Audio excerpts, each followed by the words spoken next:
23-31 участок сайлау комиссиясы шәһәрнең 2нче мәктәбендә урнашкан. Төш вакытында ул биредә сайлаучыларның 50%-тан артыгы килеп үз тавышын биргән иде инде.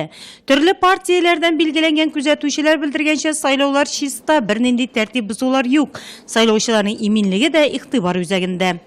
Сайлаулар бик чиста бара, тәртип бозулар булмады.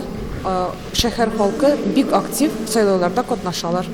Сегодня у нас в зале присутствуют наблюдатели. Бүген безнең залда Гадел Россия, ЛДПР, Россия коммунистлары һәм бердәм Россия сияси партияләреннән күзәтүчеләр утыра. Коммунисты России.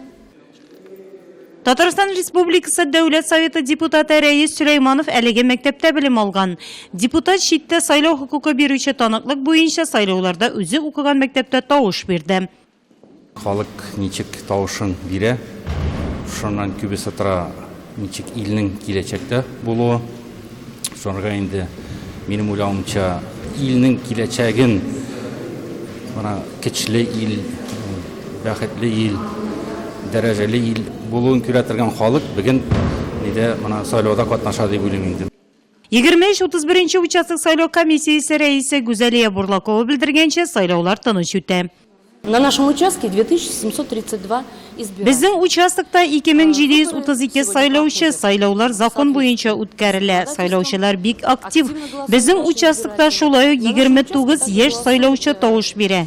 90 яшеннән олорак булганнарны иләренә барып сайлатачакбыз. 29 человек.